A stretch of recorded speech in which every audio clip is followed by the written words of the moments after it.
네, 안녕하세요, 어머니.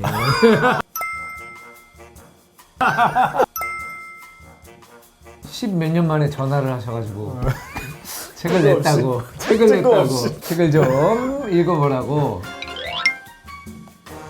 네, 꼭 책 팔아야 된다고. 책 팔아야 돼요. 그런 말씀하셔서 나오게 됐습니다. 예. 작법책을 어떻게 쓰실 생각이에요? 그러니까 창작자도 있지만 잘 가르치는 선생도 있잖아요. 제가 그러니까 영화도 뭐 하고 뭐 드라마도 지금 하고 있지만 그 사이사이에 또 선생의 직무랄까 뭐 이런 걸 하면서 그 지식이 한 20년 모였어요. 이제 좀 털어낼 때가 된 거지. 그래가지고 이제 드디어 460페이지로 대한민국 최고의 출판사 시공사에서 제목이 너무 좋지 않아요? 흥행하는 글쓰기. 흥행하는 글쓰기. 이게 어디 작법책도 이런 부제를 단 책은 없어요. 이렇게 뻔뻔한 저의 진심을 담았습니다. 네. 근데 이 실례로 든 이 시나리오들을 보니까 꼭 흥행하는 뭐 상업 영화가 아닌 작품들도 있고. 대한민국뿐만 아니라 전 세계 수많은 영화들이 있죠. 그 영화들 중에 예술 영화도 있고 상업 영화도 있잖아요. 그렇죠. 근데 상업 영화 감독이 예술 영화를 모르나요? 아니죠. 알죠. 예술 영화 감독도 상업 영화 안단 말이죠. 수많은 영화들이 있는데 그 중에 선택을 하는 거죠. 그래서 저는 이제 전체의 스토리 구조에 대한 설명을 다 하고 난 다음에 흥행 쪽은 이쪽 트랙이 있으니 선택은 당신이 해라.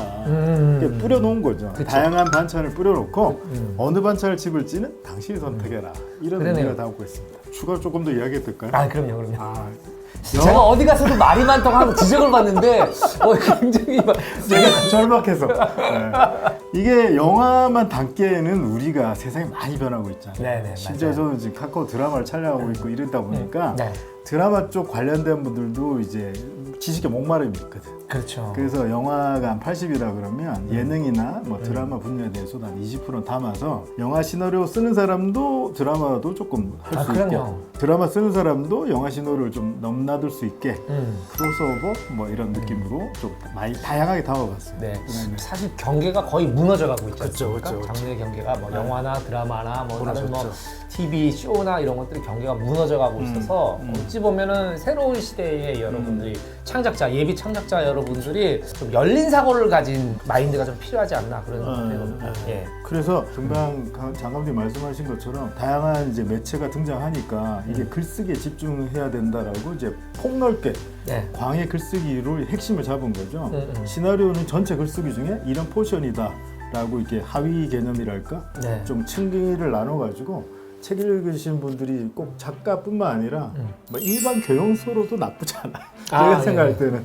왜냐하면 이 스토리 이론이라는 것이 일상생활에도 적용된다라고 해서 일상생활과의 접점을 미드포인트쯤에 딱 또 집어놨거든요. 결론적으로 좋은 책이다 뭐 이런 이야기를 한번. 맞아요. 이게 외국 작법책들을 보면서 느끼는 거는 너무 그렇게 어렵지 않은 얘기를 어렵게 써놨어요, 사실은. 그러니까 일반 분들이 보시면은 좀 이해가 안 되는 측면들도 많고 남의 나라의 다른 고전 영화들을 예로 들었기 때문에 우리가 그 시인의 정서나 이런 것들이 이해가 안 되거든요. 그래서 저는 제가 전에 학교에서 학생들 가르칠 때도 기왕이면은 한국 작법책을 봐라. 한국 영화를 예를 들고 그리고 한국의 상황에서 아는 예를 들면 뭐 버스 정류장에 버스를 기다리고 있는데 저쪽에 어떤 여자가 오고 있다. 그럼 저 여자는 오늘 아침에 어떤 일을 했고 이런 이제 그 나름의 이 인물의 서사를 머릿속에 만들어내는 데 있어서 그런데 이제 이것들이 프랑스 작법책으로 가면 달라요, 완전히. 우리가 이해되는 식의 예가 아니라서. 그 바켓도 하나 들고 꽃 하나 들고 걸어가야 되거나 뭐 이런 식으로 상황이 달라지죠. 그렇죠. 예. 그런 면에서 봤을 때 일단은 한국 작법책을 보셔야 된다. 그런 것들이 되게 중요하다고 생각하고 그리고 또 하나는 뭐냐면 사실 작법책들이 되게 오래됐잖아요. 그렇죠. 20년, 30년, 40년 된 책도 제가 봤어요. 아직도 교보서점에 있더만요. 난 깜짝 놀랐어. 내가 보던 책이 있어요. 그 책들은 예를 들면 그 유명한 히치콕의 북북서로 진로를 돌려라를 가지고 아직까지도 설명을 하고 있는데 그 북북서 나왔을 때와 지금은 다르죠. 너무 다르죠. 지금 그러니까 젊은 분들은 개인적으로. 북북서로 진로를 돌려라 지루해서 못 봐요.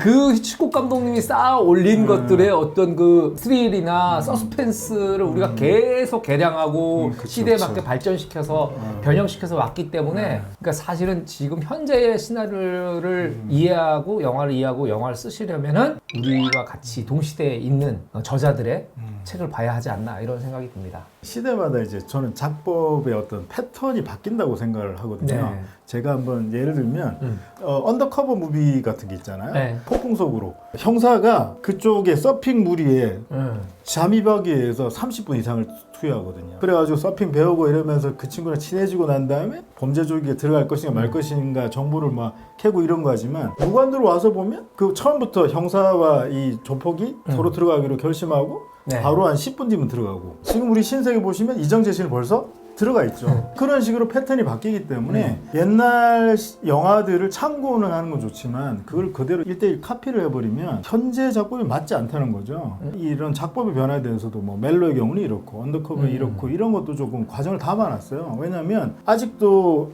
그 책들이 뭐 완전 나쁜 건 아니니까 그 책을 읽으신 분도 있고 또 중간 단계 책을 읽으신 분도 있고 하기 때문에 그런 책을 읽으신 분들은 제 거를 지표로 보면서 아 이거는 2단계의 작법이구나 아니면 이쪽은 2단계 작법이나 체크를 하시면 그 어떤 변천사 같은 거 스토리의 어떤 변형을 무협 영화들이 있었잖아요. 발단 전개 위기 절정 결말을 5단계로 이렇게 배울 때 그 발단은 화산파의 어떤 장군이랄까 뭐 하여튼 거기에 침입을 당하잖아요. 그래가지고 어디 소공자가 있죠.